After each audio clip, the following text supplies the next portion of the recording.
everyone, this is Øyvind Martinsen and welcome to this Adobe Lightroom training video. I'm going to work in the develop module here and going to work on this image from Panama. This is in the wetlands and was taken in the dry season. That's why you can see the cracked soil in the foreground and the low water level.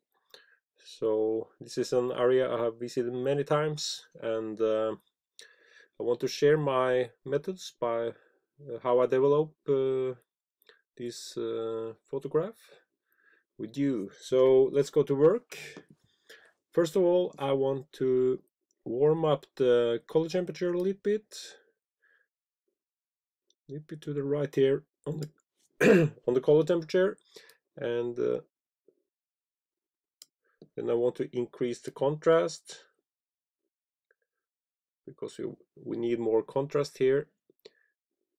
Remember, when you upload a raw file into your computer, into your editing software, then the file or the image lacks contrast, color and tones, so you need to develop it.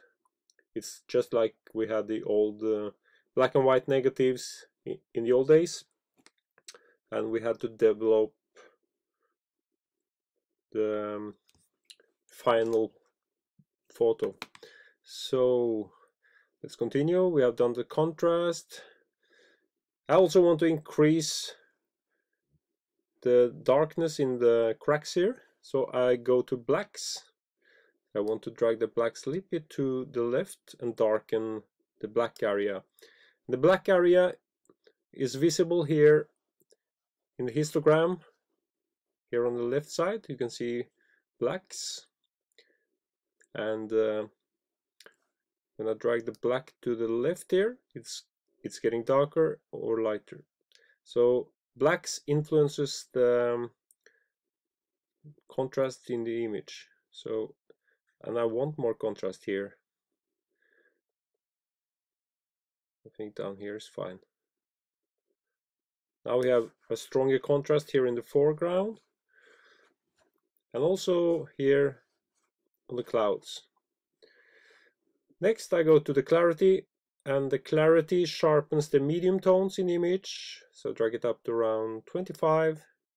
Then we get a more crispy image. If I took it the other way, it will be a very soft image, and too soft, or too crispy here at the top. So around 25 is my choice here. And I want to boost up the colors because the raw file lacks color, so we need to develop it.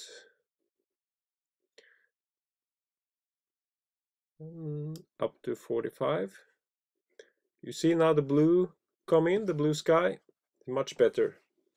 I also want to add a little bit on the saturation.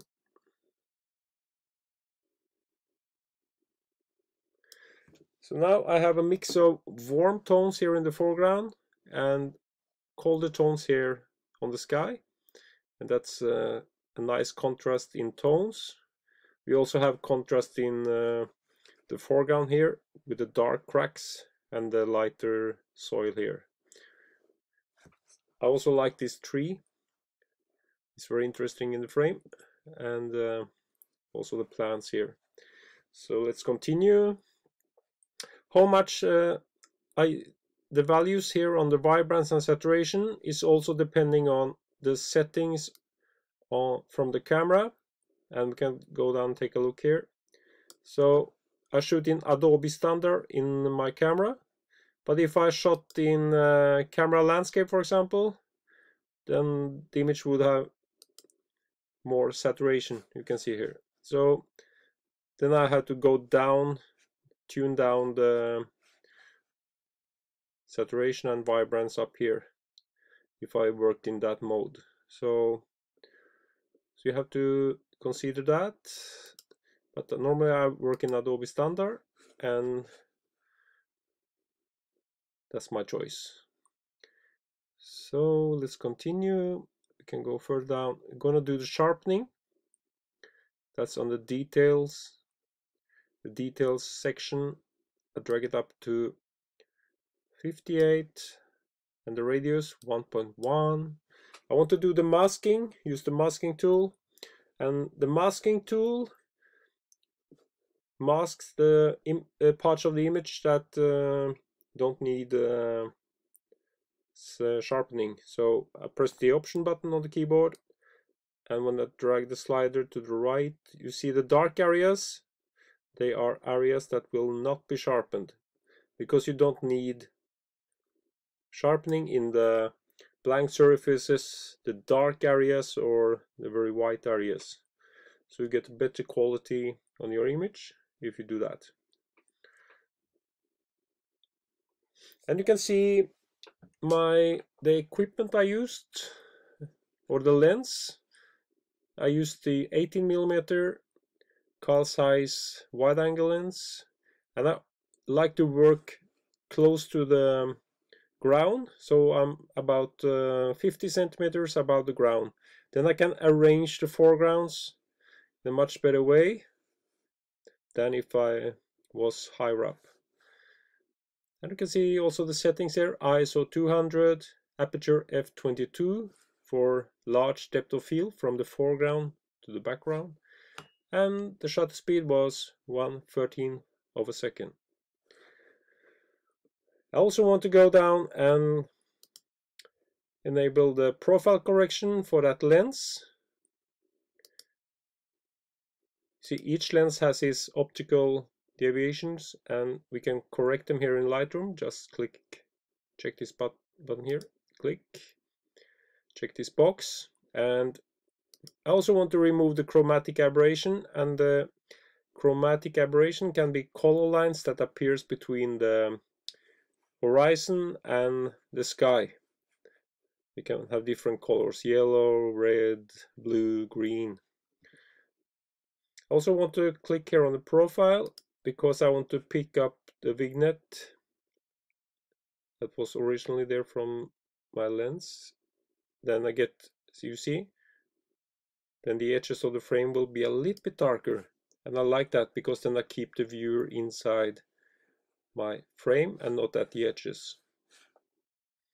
And if I want to do more, I can go down here on the effects and drag the slider to the left, you see here, or the other way. So I want a little bit more at the edges here, -4. Then I keep the viewer inside the frame. Alright, so far so good. Now we're going to fine tune some things. You see I have the HSL section, which is the hue, saturation, luminance section. And I want to work first in the luminance. Each color has its luminance, and I can lighten or darken each color.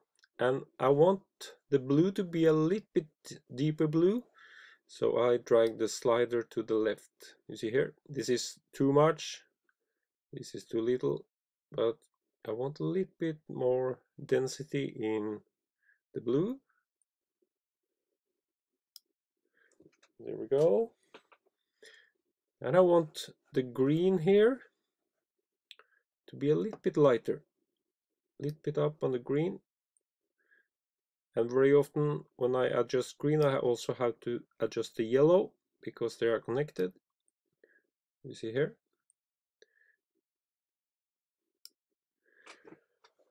Now, yes, much better.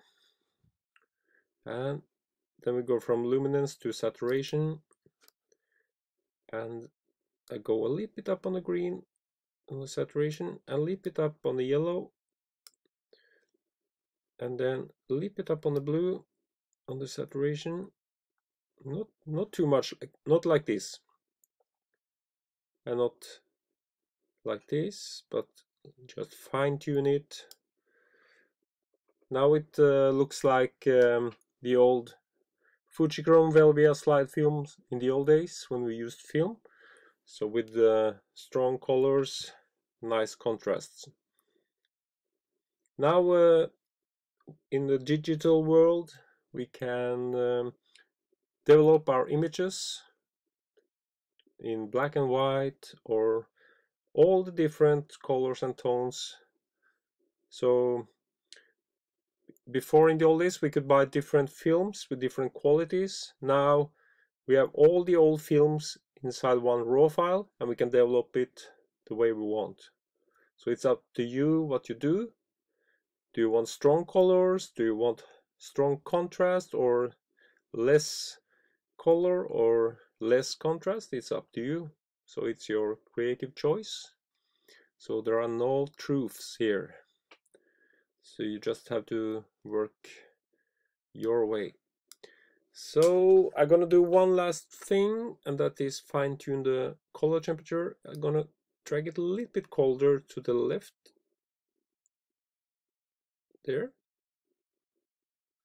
Then I get better blue and not so yellowish orange in the foreground. Now let's look at the picture in full frame. I press the F button on the keyboard. Yes. Strong contrast, nice light. I like it. I want to go back there, and I will. So very often I go back to the same places again and again, year after year, and always see something different. And I recommend you to do the same. Find your favorite places and go back to them time and again and improve your work. And thank you for watching. Don't forget to hit the subscribe button and share the video and like the video, and I see you in the next. Thank you.